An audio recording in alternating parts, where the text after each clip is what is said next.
everyone, and welcome to this week's Public and Private Policing Show. I am Mia Tomaidu. Today's theme is Don't Shoot, how plural policing leads to citizens shooting more and more videos of the police in action, a subject that has been as controversial as it has been interesting.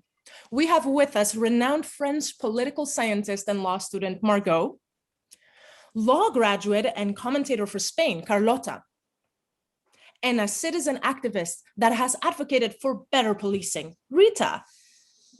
What is policing pluralism? How does it turn citizens into watchmen? Ian Loader describes plural policing in terms of a network that he describes how police is now made up of multiple fragments, such as citizens policing themselves, but also, as we will discuss, citizens policing the police. So this is what today is about. When you increasingly, as a government, put more and more police duties in the hands of everyday people, but also technology, surveillance, cameras, what happens then when those same people and technology start directing their surveillance towards the police? And at a time where legitimacy and accountability have been severely scrutinized, what happens if the people become the watchmen? Who watches the watchmen? So Carlota, tell us, as a lawyer, what do you think about cop watching? Well, thanks, Mia. I would say that I'm in favor of its legalization, and I do say legalization because we have seen transnationally that cop watching is subject to preemptive censorship and criminalization. And I believe this is at least controversial from the perspective of freedom of information. In liberal democracies, cop watching should be understood as a threefold device. Firstly, as a non-violent, lawful expression of dissent. Secondly, as a source of accountability, especially when abuse narratives and prosecutions are dominated by state agents. And thirdly, as a means of political mobilization, prompting even institutional reforms. I see. That's an interesting take, Carlota. How does political science see these matters, Margot? Is there truth to the concerns that have been raised? Well, thank you. So, let's talk about the issue of harassment, because often the videos showing what appears to be police violence only last seconds, so we can't even see in which context the scene took place. But what we could clearly see, though, is the face of the police officer who might face severe consequences of that, whereas he or she could just have been using legitimate police force.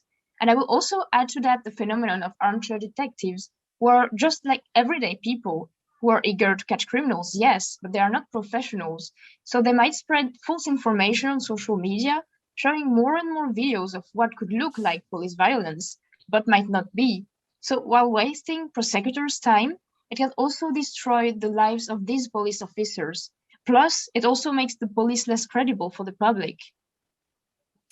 So there are dangers. And it seems that a lot of these pitfalls of citizens policing citizens, or indeed the police, have to do with biases. Rita, you advocate for better, more inclusive policing exactly because you believe in biases. You believe that the police have biases. So we as watchmen citizens also face these limitations, right? Numerous high-profile occurrences have raised public scrutiny of police brutality and misconduct. Incidents involving George Floyd, Breonna Taylor, Sean Rigg, the list goes on. Filming the police ourselves produces irrefutable evidence, thus guarantees accountability. What about the discrimination and the abuse targeting minorities by the police? Recording such misconduct is their way to fight against mistreatment and exercise of freedom of speech.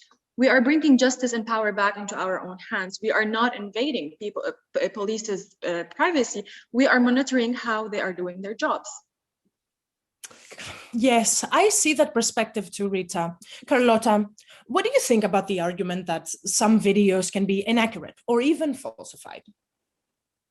To be honest, I believe that science has provided us and courts with enough tools to assess the reliability of visual evidence, just like this one.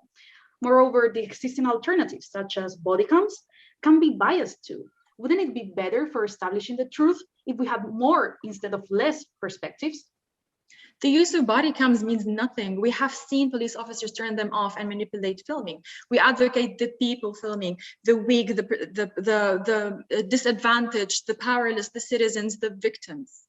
It's not even that effective because several studies have shown that first, it doesn't prevent police violence from happening. And second, it doesn't even seem to make the police more accountable for these crimes. So I think the solution is not there. Changing this culture of silence that exists among prosecutors and the police is the way to go because they don't even talk about what's happening and they need to. This is the solution. That's all. I warned you, this is a controversial issue. From today's discussion, two things become clear.